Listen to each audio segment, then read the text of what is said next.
오늘 우리에게 주시는 하나님의 말씀은 전도서 7장 1절부터 10절까지의 말씀을 같이 보겠습니다. 전도서 7장 1절에서 10절까지의 말씀, 오늘은 김서 학생의 말씀을 봉독해 주겠습니다.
아멘. 네, 오늘은 이 주님의 마음을 바라보는 신앙이라는 제목으로 같이 말씀을 나누겠습니다.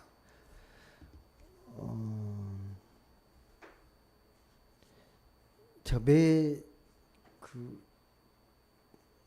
이 강단에 쓸 때마다 늘 말씀을 드리는데, 매주 쓴다고 이게 익숙해지고 편해지고 그렇지 않습니다. 매 쓸 때마다 또 예배를 인도하고 말씀을 전할 때마다 정말 두렵고 떨립니다. 느껴지는지 모르겠지만 정말 그렇습니다. 하나님 말씀을 전하는 거기 때문에 그렇습니다. 오늘은 특별히 말씀 중에 이제 전도서의 말씀인데요. 우리 인생에 대한 말씀입니다. 우리가 어떻게 살아가야 될지. 우리가 인생을 잘 살고 싶은데 인생이란 게 이게 단순하지 않습니다. 뭐 짧게는 20년, 30년, 50년, 또 60년 이렇게 인생을 살아오셨는데 삶이라는 게 정말 복잡하고요. 모호합니다. 그래서 삶은 이거야라고 정확하게 해답을 줄 수가 없습니다. 인생은 이런 거야라고 명확한 해답을 줄 수가 없습니다. 무슨 말이냐? 누구에게나 일반적으로 적용되는 그런 해답은 없다는 말입니다. 사람의 모습이 다 다양하잖아요.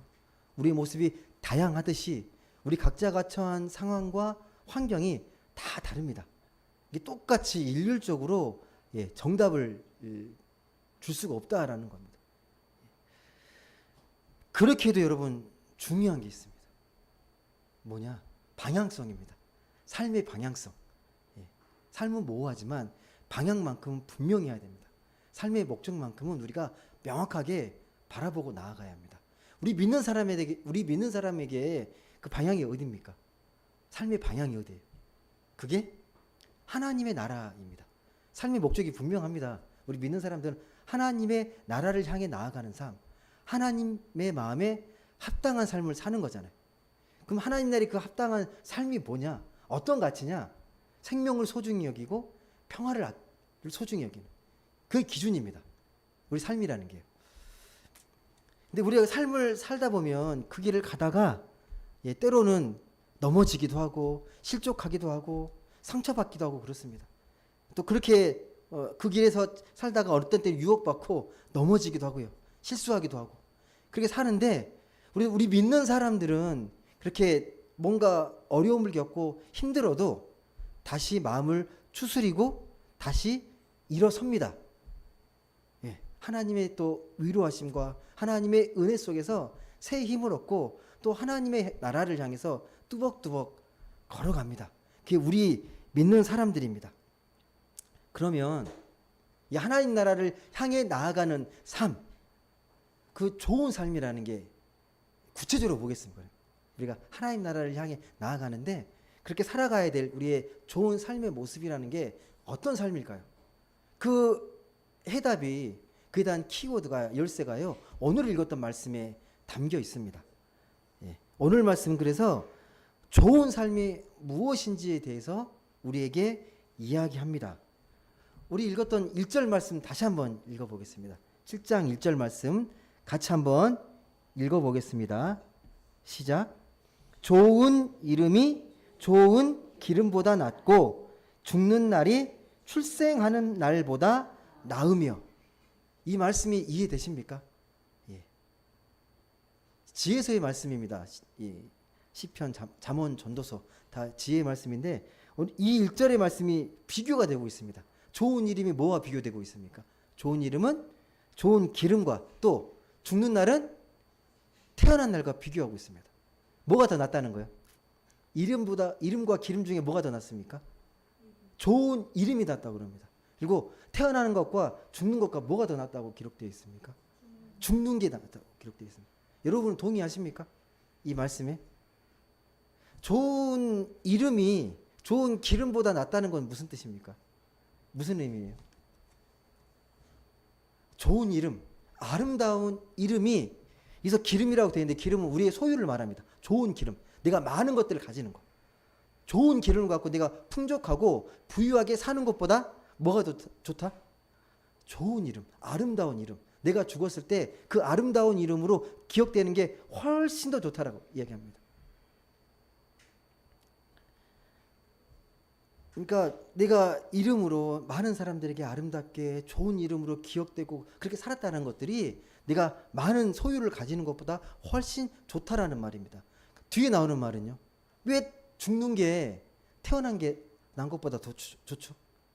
태어나면 행복하고 즐거운 일 아닙니까? 근데 죽는 게 태어난 것보다 낫다. 이게 무슨 말입니까? 어떤 의미로 쓰인 말입니까? 어떤 의미죠?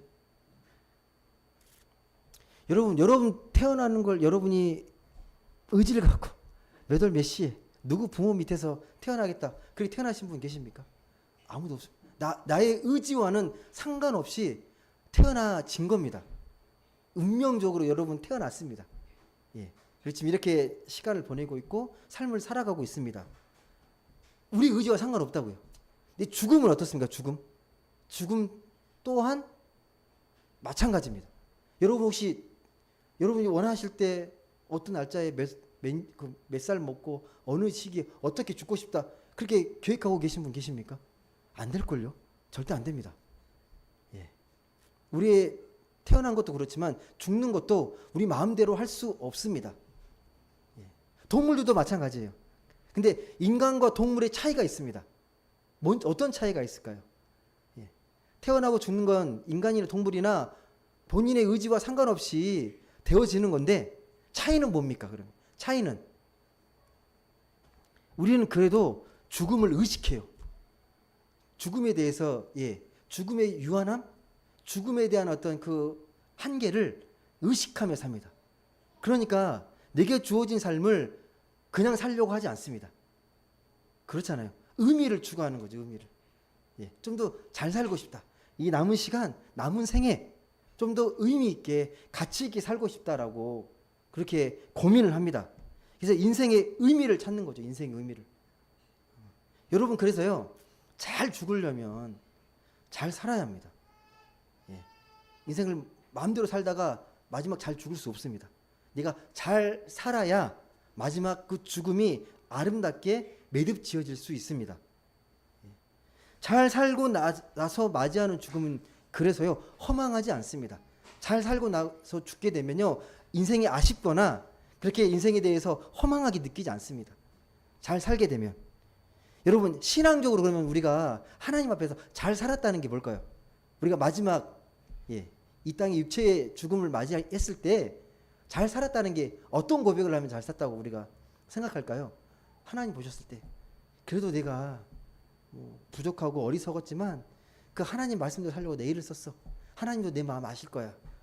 라는 그런 고백을 하게 되면 그래도 인생이 이렇게 허무하지는 않을 겁니다. 하나님도 흡족해 하실 거야. 라는 마음이 든다면 내 죽음의 순간에 여러분 2절에 보시게 되면요. 그 말씀이 계속 이어지는 말씀입니다. 떨어지는 말씀이 아니라요. 그 죽음을 이야기하면서 2절에 초상집에 대한 이야기가 나오거든요. 한번 2절 말씀 같이 한번 읽어보겠습니다. 같이 읽겠습니다. 시작. 초상집에 가는 것이 잔치집에 가는 것보다 나으니 모든 사람의 끝이 이와 같이 됨이라. 산자는 이것을 그의 마음에 둘지어다. 아멘. 다시 말씀드리지만 1절의 말씀과 2절의 말씀은 이어지는 겁니다. 죽음에 대한 의미, 죽음에 대한 복음적인 의미를 이어서 초상집으로 이야기합니다. 다시 부연해서 강조하는 거예요. 강조하는 설명입니다. 죽음이 어떤 의미가 있는지. 여러분, 초상집은 어떤 집입니까? 장례식장 많이 가보셨잖아요. 장례식장 가면 여러분 뭐 하시는 거예요? 장례식장 가게 되면 죽은 유가족들에게 애도하지 않습니까? 애곡하는 집이잖아요. 같이 그 슬픔을 이루하고 애통해 하는, 애곡하는 집이 초상집입니다. 쉽게 말해서 단순하게. 그럼 잔치집은 뭡니까? 잔치집은 어떤 집이죠? 잔치집에 가면 여러분 어떠세요? 마음이 즐겁고 막 누리는 거잖아요. 먹고 즐기고 이렇게 기쁘게. 그런데 우리의 생각은 잔치집이 많을수록 좋은 거잖아요. 먹고 즐기고 웃고 이렇게 행복해하는 거. 근데 말씀은 반대로 이야기하잖아요. 반대로. 오히려 잔치집보다 초상집에 가는 게 더 낫다라고 이야기합니다. 어떤 의미일까요? 그냥 잔치집 가지 말라는 거예요? 그런 의미는 아닐 겁니다. 예. 왜 초상집에 가는 것이 잔치집에 가는 것보다 낫다냐는 거죠. 애곡하는 게 어떤 삶이라는 거죠? 여러분, 초상집에 가시면 내가 정말 사랑하는 사람일수록, 내가 정말 좋아하는 사람일수록, 나와 관련이 깊은 사람일수록 그 마음의 슬픔과 마음의 그 애통함이 깊을 겁니다. 예. 네가 좋아하는 사람과 헤어진다는 게 마음이 힘든 거잖아요. 이게 더 마음의 진심을 갖고 더 깊이 있게 애곡하게 됩니다. 그 슬픔 속에서 뭘 느낍니까? 그 슬픔 속에서 인생의 무상함을 느끼잖아요. 인생의 유한함을 느끼잖아요. 그러면서 그런 죽음을 보면서 우리도 같이 인생이라는 게 함부로 살아서는 안 되는구나. 잘 살아야 되겠구나. 남은 인생 동안 그 애도하시러 오시는 분들이, 조문객들이 그 슬퍼하는 걸 보면서 아, 나도 인생 잘 살아야 되겠구나. 잘 살아야 되겠구나. 그런 마음들을 갖게 되잖아요. 인생을 다시 반성하고 돌아볼 수 있는 힘이 있어요. 초상집에 가시게 되면. 그러니까 우리 삶의 의미와 가치에 대해서 더 본질적인 것에 더 집중할 수 있는 곳이 이 초상집입니다. 예. 그걸 여러분이 많이 느끼실 겁니다. 우리 도서관에도 있는데요. 그리스의 끝만이라는 책이 있습니다. 혹시 아십니까? 패트릭 리퍼머라는 작가, 여행 작가가 쓴 책인데 그리스의 끝, 이게 그리스 반도 끝에 만이라는 작은 지역이 있습니다. 시골 지역인데요. 그것의 그 장례 풍습을 소개해요. 시골 마을의 장례 풍습. 거기 시골 마을에 장례를 어떻게 지내냐면 그 사람이, 이 망자가 죽으면 그 마을 사람들이 다 와서 이제 슬픔을 거기서 다 표출합니다. 다 이렇게 애도하고 막 하는 것들. 근데 어떻게 표출하냐면 그 시골 마을에 이제 장례가 나면 자기의 슬픔들을 마음껏 표출하는데 여인들은 망자의 이름을 불러가면서 막 비명을 지르고 막 그래요. 비명을 지르고 어떤 여인들은 막 얼굴을 막 핥히고 막 그러면서 막 슬퍼해요. 그리고 어떤 사람들은 이렇게 만가라 그러거든요. 애도하는 곡인데 그 사람의 그 망자를 떠올리면서 이렇게 막 슬픔의 곡조를 부르면서 막 슬퍼합니다. 노래를 부르면서. 어떤 사람들은 그 망자가 살았던 세세한 삶의 이야기들, 그가 어떤 삶을 살았는지, 어떤 옷을 입고 어떤 도구를 써서 어떻게 살았는지를, 그런 것들을 세세하게 막 이야기를 해요. 그곳에서 막. 왜 그렇게 할까요? 그리고 이것을 하루로 끝내는 게 아니라 며칠 동안 계속해서 유료합니다. 계속해서요. 그 공동체의 그 예도의 시간을 통해서 이 가족들이, 유가족들이 죽은 사람과 잘 작별할 수 있도록 공동체의 마음으로 계속 이유합니다. 그렇게. 꼭 읽어보십시오. 죽음을 기억한다는 것. 죽음을 통해서 우리가 삶의 의미를 찾는다는 게 어떠한 의미인지를 좀 다시 한번 우리가 되새겨 보아야 합니다. 여러분, 계속해서 3절을 보면 죽음을 이야기하고 슬픔에 대해서 나옵니다. 슬픔. 한번 3절 한번 읽어보겠습니다. 3절 읽겠습니다. 시작. 슬픔이 웃음보다 나음은 얼굴에 근심하는 것이 마음에 유익하기 때문이니라.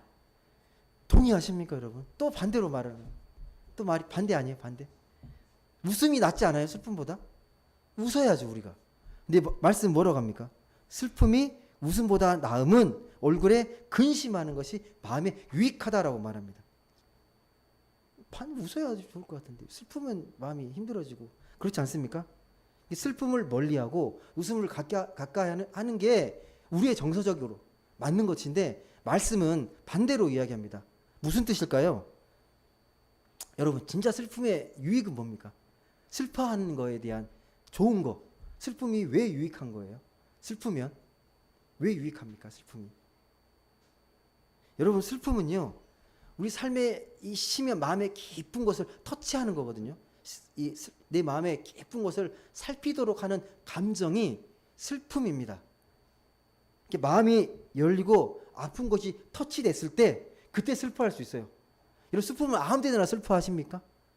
그 슬픔이 맞아 떨어졌을 때 슬퍼할 수 있는 거예요. 예.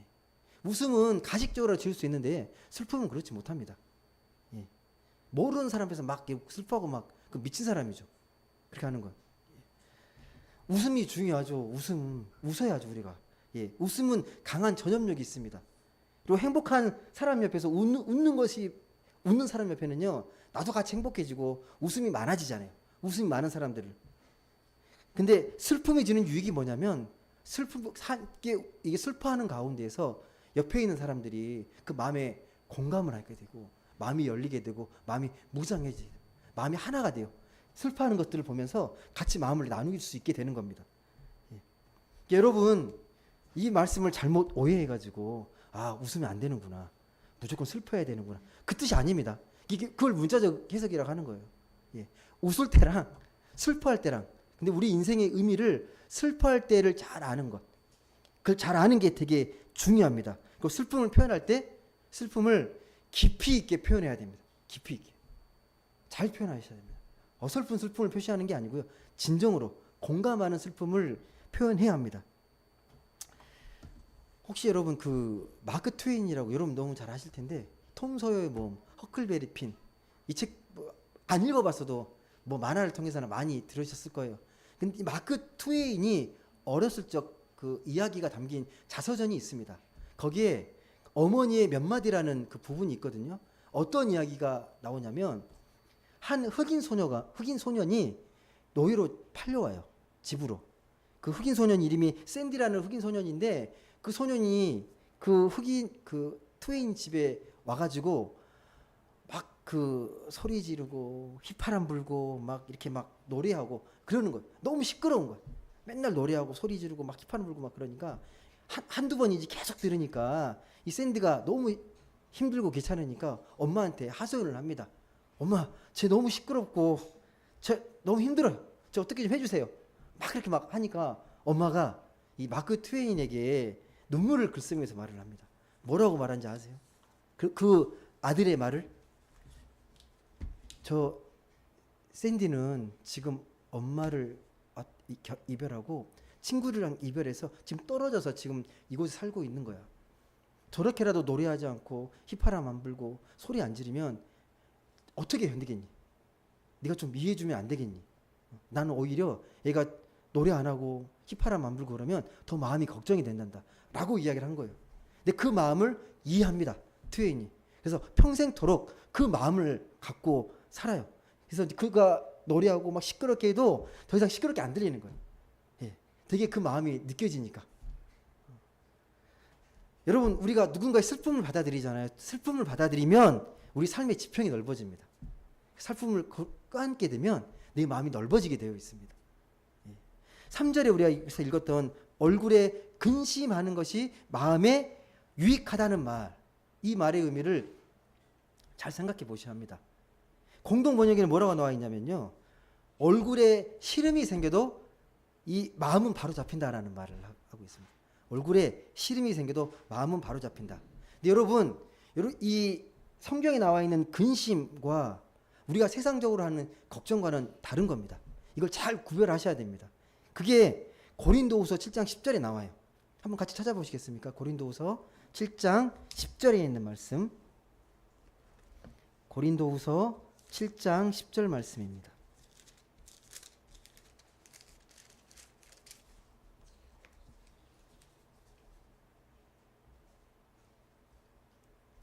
고린도후서 7장 10절 한번 같이 읽어보겠습니다. 고린도후서 7장 10절 같이 읽겠습니다. 시작. 하나님의 뜻대로 하는 근심은 후회할 것이 없는 구원에 이르게 하는 회개를 이루는 것이요 세상 근심은 사망을 이루는 것이니라. 달라요. 다릅니다. 근심하더라도 하나님의 뜻대로 하는 근심. 아, 내가 이렇게 살면 안 되는데 하나님 어떤 걸 기뻐하실까? 하나님 뭘 원하실까? 라는 근심과 세상 걱정하는 것과 다르다고요. 그 차원을 이야기하는 겁니다. 이게 우리가 하나님의 은혜로 변화된 사람은요, 그래서 진중하면서도 밝은 표정을 짓고 있습니다. 잘 보십시오. 계속해서 그 5장과 6절 말씀을 읽어보겠습니다. 5장 6절 말씀, 전도서 7장 5절 6절 말씀 같이 한번 읽어보겠습니다. 시작. 지혜로운 사람의 책망을 듣는 것이 우매한 자들의 노래를 듣는 것보다 나으니라. 우매한 자들의 웃음소리는 솔 밑에서 가시나무가 타는 소리 같으니 이것도 헛되니라. 아멘. 이 말씀은 그래도 좀 잘 이렇게 부드럽게 받아들여지십니까? 지혜로운 사람의 책망을 듣는 것이 우매한 자들의 노래를 듣는 것보다 낫다. 그 우매한 자들의 웃음소리는 솔 밑에서 가시나무 타는 소리 같다. 여러분, 세상에 자기를 책망하는 걸 듣기 좋아하는 사람 누가 있습니까? 다 싫어합니다. 안 좋아합니다. 근데 제 경험상 보면 그 누군가가 경책하거나 책망했을 때 겸손히 겸허하게 잘 듣는 사람들은 성숙한 사람입니다. 그리고 발전 가능성이 큰 사람들이에요. 대부분은 싫어합니다. 근데 우리가 꼭 명심할 게 하나 있어요. 뭐냐? 우리가 누군가가 잘못했을 때, 뭔가 좀 삐뚤어졌을 때 바로 잡아주려고 하는 마음이 있잖아요. 바로 잡아주려고 하는 마음. 그 마음을 내려놓는 겁니다. 우린 남의 잘못이 있으면 지적하고 비판하는 것에 되게 익숙합니다. 그 지적을 해줘서 그 지적을 받은 사람이 잘 받아들이면 다행이지만 대부분은 불쾌해하거나 문을 닫아버립니다. 대부분이 그렇습니다. 예. 그래서 남을 지적하는 것보다 더 우선돼야 될 게 뭐냐면 있는 그대로 받아들이는 것. 포용의 태도거든요. 포용의 태도. 아무런 관계도 없는데 막 지적한다고 그걸 좋아하지 않습니다. 맞는 말인데 미워요. 맞는 말인데 미워요. 내 마음을 모르는 것 같아서. 신뢰가 쌓이고 서로 간에 깊은 친밀감이 있을 때 따스하게 좀 부드럽게 이야기해도 그때에도 늦지 않습니다. 정말 필요한 말이라면. 관계가 형성되어 있으면요. 그게 지혜로운 사람의 책망입니다. 그 다음에 우매한 자들의 노래는 뭘까요? 우매한 자들이. 어리석은 자들이 웃음소리. 우매한 자들이 여러분을 막 칭찬하고 막 여러분을 막 띄워줘요. 와, 대단하다고. 정말 당신 같은 사람 없다고 막 띄워줘요. 여러분 마음이 기분이 좋아지고 막 우쭐해지잖아요. 근데 여러분 그때 조심해야 돼요. 누군가가 아무런 이유 없이 칭찬한다. 아무런 이유 없이 여러분을 막 찬양한다. 예. 여러분이 자신을 잘 알잖아요. 그때 그 음성이 들려야 돼요. 네 자신을 네가 잘 알잖아. 예. 너 얼마나 부족한지 네가 알잖아. 예. 합당한 칭찬이면 괜찮은데 그냥 왜 밑도 끝도 없이 막 칭찬하는 사람들의 말에 귀가 혹해서 그런 마음에 끌려가면 안 됩니다. 거짓되고 헛된 말들이기 때문에. 예. 그런 말들 자꾸 듣고 그에 대해서 내가 수긍하게 되면요. 이 자아가 부풀어지게 되세요. 헛된 자아. 예. 풍선처럼 망령된 자아라 그러거든요. 그런 말들로 내 자아가 왜곡되고 삐뚤어지게 커져 있는 거예요. 진실되게 내가 자존감을 쌓는 게 아니라 남의 그 헛된 말들을 자꾸 내 걸로 착각해가지고 풍선처럼 이 헛된 망상된 자아가 커져 있는 겁니다. 예. 조심하셔야 됩니다. 예. 칭찬하는 건 좋은데 진실하게 칭찬해야 되고 진짜 칭찬할 걸 칭찬하셔야 돼요. 무조건 칭찬하시면 안 됩니다. 와, 너 정말 똑똑해. 너 정말 잘났어. 뭐가 잘났는데요? 그걸 이야기해 주셔야 되는 거죠. 여러분 7절을 보겠습니다. 7절에 보시게 되면요. 탐욕이 나오거든요. 탐욕에 대해서 나옵니다. 한번 같이 읽어보겠습니다. 시작. 탐욕이 지혜자를 우매하게 하고 뇌물이 사람의 명철을 망하게 하느니라. 탐욕이 지혜자를 우매하게 하고 뇌물이 사람의 명철을 망하게 한다. 이 탐욕은 여러분 잘 아시죠? 과한 욕심이 탐욕이잖아요. 그게 아니고요. 성경 히브리에서는 오샤크라고 하는데 약간 더 본질적으로 어떤 거냐면 누군가를 협박해서 내가 이익을 쟁취하는 거예요. 그게 탐욕이에요. 무슨 말이냐? 나보다 힘이 없거나 내가 좀만 거짓으로 마음을 살살 긁어가지고 내 이익을 취할 수 있을 때 그렇게 하는 걸 오셰크라 그래요. 탐욕이라고 말합니다. 협박해서 빼앗는 것. 내 이익을 챙기기 위해서 힘없는 자를 내가 위협하거나 갈취하는 게 탐욕입니다. 이것이 사람을 어리석게 만든다고 이야기합니다. 이것이요. 그래서 우매함은 여러분 생각이 부족한 기보다도 약간 좀 아직 이성을 잃어버린 것, 관기에 가까운 것, 통제되지 못하는 마음이 우매함입니다. 자신을 억제하지 못하고 인격적으로 통제하지 못하는 상태를 이 성경에서는 우매함이라고 말을 합니다. 그런 사람 있잖아요. 이성에 절제 없이 그냥 감정에 충실하게 막 끌려가는 사람들 있잖아요. 누가 말해도 막 안 듣고 그렇게 내 감정에 충실해서 막 하는 사람들 있거든요. 그게 오늘 여기서 말하는 우매함입니다. 특히 여러분 돈에 대한 욕망에 딱 포획되면 정신 차리기 어려워지잖아요. 돈에 딱 꽂히게 되면 돈의 가치에 내 삶의 우선순위가 돼버리면 나머지는 후순위로 밀리게 되잖아요. 그래서 뇌물을 자꾸 받으면 처음에는 아닌 것 같은데 자꾸 받잖아요. 그러면 이렇게 익숙해지면 영혼이 병듭니다. 당연하게 여기게 되고 노자의 도덕경에도 비슷한 말이 있어요. 사냥하느라 뛰어다니는 것이 사람의 마음을 미치게 한다라는 말이 나옵니다. 무슨 말이냐? 여러분 동물 잡는 것만 사냥이 아닙니다. 여러분 그 사냥하는 사람들이요 사냥에 빠지면 정말 미친다고 합니다. 잡는 재미가 있나 봐요. 잘은 모르겠는데 이게 동물 잡는 것만 아니라 돈을 따라다니는 것도 사냥입니다. 이게 투기꾼들을 보시면 돼요. 모든 게 돈이잖아요. 돈으로 보잖아요. 결국 그런 삶이 우리를 미치게 한다라는 겁니다. 거기에 빠지게 되면 내가 누구인지, 내가 어떻게 살아야 되는지, 그리고 내 주변에 어떤 소중한 사람이 있는지를 자꾸 잃어버리고 망각하게 됩니다.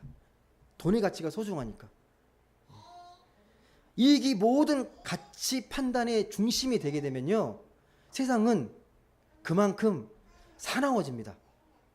잘 생각해 보십시오, 여러분. 이런 사람들이 다 각자 흩어져 있으면 얼마나 세상이 각박하고 힘들겠습니까? 자신의 이익만 생각하는 사람들이 많아진다면. 지금도 여러분 이웃의 아픔에 눈 감고 우리가 지금 기후위기로 엄청난 더위를 겪고 있잖아요. 그걸 느끼지만 우리가 그거에 대해서 뭐 어떻게 해야 되겠다라는 그런 행동으로 뭐 바뀌는 건 없잖아요. 아 힘들다. 기후위기네. 방관합니다. 삶의 방식이나 내 태도를 바꾸진 않아요. 그런 걸 겪어도 누군가가 하겠지. 누군가 뭐 대신 처리해 주겠지. 이게 성경에서 말하는 어리석고 병든 마음이라고 합니다. 우매함이라고 말을 합니다. 이렇게 마음이 병들면요 어떤 일이 벌어지냐면 반응이 없어요. 반응이 안 나타납니다. 반응할지 모르면 다른 이들의 그 고통에 공감하지 못합니다. 여러분 저는 인간의 인간됨은 어디에 있냐? 공감 능력에 있다고 생각합니다. 공감하는 능력. 그 아픔에 대해서 삶에 대해서 같이 이해하고 공감할 수 있는 능력. 그런데 자기 이익에 심취하게 되고 탐욕을 부리고 그렇게 마음이 영혼이 병들게 되면 공감 능력이 떨어집니다. 그 능력이 줄어들 때 우리는 영적으로 병든 존재라고 말합니다. 그걸 다시 말해서 영적 타락이라고 말합니다. 병든 마음이 되면 하나님이 두려운 줄도 모르고 경외할 줄도 모르고 이웃을 사랑하는 것도 별로 못 느끼게 되고 다른 사람들이 받아줄 마음에 여유가 안 생깁니다. 이 병든 마음의 특징입니다. 계속해서 8절 말씀 보겠습니다. 8절 한번 읽어보겠습니다. 시작. 이 일의 끝이 시작보다 낫고 참는 마음이 교만한 마음보다 나으니. 뭐가 낫다는 겁니까? 일과 이의 끝과 시작 어느 게 낫다는 겁니까? 끝이 낫다. 끝이 낫다. 그리고 참는 마음이 무엇보다 낫다? 교만한 마음보다 낫다. 이거 이해되십니까 여러분? 무슨 말인가요? 여러분 어떤 일을 시작하실 때 의욕을 갖고 시작할 때 그 마음이 어때요? 설레고 행복하지 않습니까? 새로운 일을 시작할 때? 기대가 크니까 행복하잖아요. 그런데 그 목표를 이루지 못하고 중도에 그만두면 어떻습니까? 중도에 그만두면 되게 실망스럽습니다. 되게 찝찝하고. 여러분, 그래서 잘 끝내는 게 지혜입니다. 잘 끝내는 것. 끝내야 할 때 끝내지 못하는 것도 어리석음이고요. 시작해야 될 때 망설이는 것도 어리석음입니다. 때를 분별하면서 그냥 끝내야 할 때는 미련 없이 과감하게 끝내야 됩니다. 질질 끌리면 안 돼요. 그동안 했던 게 아까워서 일의 결과가 뻔한데 계속 끌고 나가다 보면 내 몸과 마음과 시간과 다 소진하게 되는 겁니다. 지혜자는 그리고 교만한 마음보다 참는 마음이 낫다고 합니다. 이게 무슨 말이냐? 여러분, 교만한 사람은요 조급합니다. 조급해서 결과를 빨리 보고 싶어 해요. 결과를 빨리 요구합니다. 그걸 결과를 빨리 보고 싶어서 안달합니다. 내가 교만하기 때문에. 참는 마음은 결과가 나타나지 않더라도요 끝까지 참고 기다립니다. 방향을 틀지 않습니다. 끝까지 기다리는 거예요. 하나님을 믿기 때문에 그 방향이 맞으면 결과가 바로 나오지 않더라도 인내하면서 기다리는 겁니다. 하나님 믿는 사람의 특징이에요. 계속해서 9절 말씀 보겠습니다. 9절 말씀 같이 보겠습니다. 시작. 급한 마음으로 노를 바라지 말라. 노는 우매한 자들의 품에 머무름이니라. 아멘. 9절 말씀에 정말 중요한 말씀이 나옵니다. 9절 말씀에 급한 마음으로 노를 바라지 말라. 노는 우매한 자들의 품에 머무름이니라. 요즘 보면 별거 아닌데 조그만 자극에도 크게 반응하고 별것도 아닌 일에 불같이 화를 내는 사람들이 많습니다. 마치 이렇게 언제든 건들면 살아나는 불처럼 그렇게 불같이 화를 내고 잔뜩 예민해져 있는 사람들이 많습니다. 그래서 현대 사회를요 분노 사회라고 그래요. 분노 사회라고. 언제든, 그러니까 하나님을 향해서, 이웃을 향해서 늘 불만이고 늘 마음에 이렇게 분이 많은 거죠. 근데 말씀은 이것을 뭐라고 하냐? 어리석음이라고 말합니다.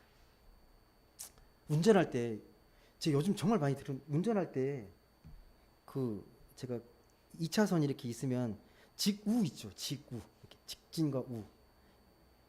이렇게 직우에 서 있었어요. 제가 직진하려고. 근데 뒷차가 왔는데 직우니까 계속 기다려야 되는데 뭐 계속 빵빵거리는 거예요. 계속 가는 거예요. 비킬 수 없는데 어떻게 해요? 비킬 수가 없는데 이거 언제까지 하냐 그러고 있는데 신호가 바뀌니까 이제 건너가잖아요. 옆에 지나면서 창문 내리고 엄청 욕을 하는 거예요. 어마어마한 욕을 막 하는 거예요. 왜 옆으로 가지 막 해서 막 그런. 분이 엄청 많구나. 어마어마하구나.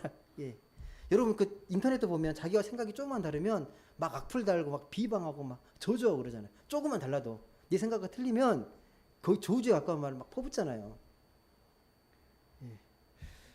물론 좋은 분노도 있습니다. 거룩한 분노. 불의 앞에서 분노하는 건 중요한 겁니다. 그래야 공의가 이루어지니까.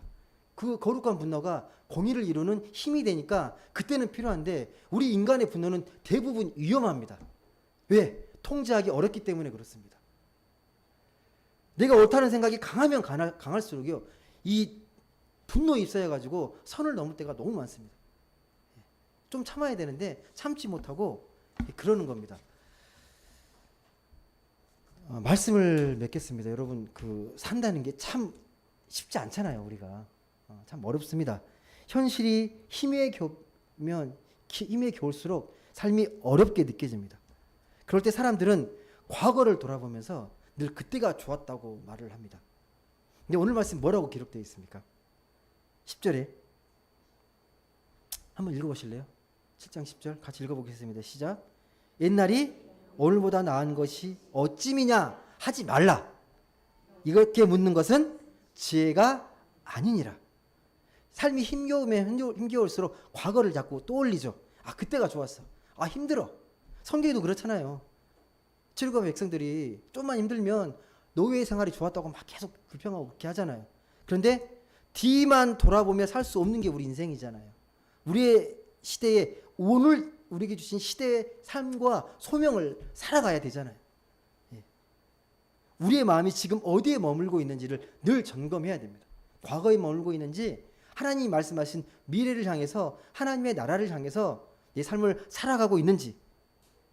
오늘 말씀이 보면요, 놀랍게도 화려하고 또 즐겁고 이런 잔치집이 아니라 아픔과 고통에 있는 초상집 같은 곳에 하나님을 선명하게 볼 수 있다고 말을 합니다. 그런 곳에 더 하나님의 마음을 더 발견할 수 있고 하나님과 더 친밀해질 수 있음을 오늘 우리 메시지에서 발견할 수 있습니다.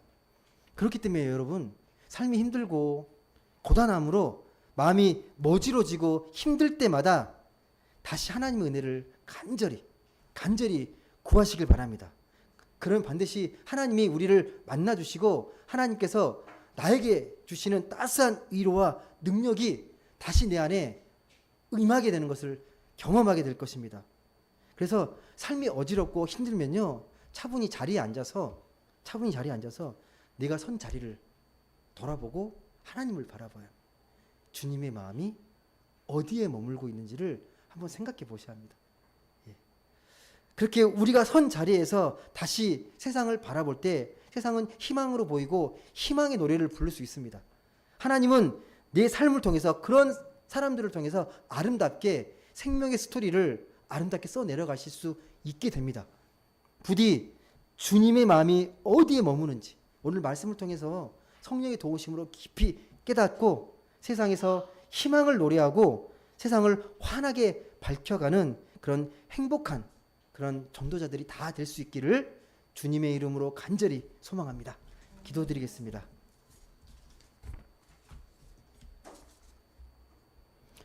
사랑과 은혜의 하나님, 감사드립니다. 오늘 또 귀하고 복된 이 주일을 맞아 저희가 예배하고 하나님께 찬양하고 기도하고 말씀을 나눕니다. 하나님 아버지, 우리의 어리석음으로, 우리의 우매함으로 인해서 하나님의 죄를 놓치지 않도록 저희의 마음을 성령께서 주관하여 주옵소서. 잔치집보다 초상집이, 그리고 근심하는 것이, 그런 것들이 더 하나님 앞에 깊은 만남이 되고 깊은 더함이 됨을 우리가 깨달을 수 있도록 성령께서 알게 하여 주옵소서. 우리의 삶의 자리마다 하나님의 살아계심을 깊이 깨닫고 내가 아무리 힘들고 어렵고 모진 생을 살아갈지라도 늘 하나님이 곁에 계셔서 하나님이 우리가 더 친밀하게 만나주고 계심을 깨달을 수 있도록 하나님 역사하여 주시옵소서. 지혜로운 자가 될 수 있도록, 주님의 마음을 바라보는 온전한 신앙인이 될 수 있도록 하나님 늘 저희들의 마음을 깨우쳐 주시고 늘 함께하여 주시옵소서. 감사드리며 사랑이 많으신 예수님의 이름으로 기도드립니다.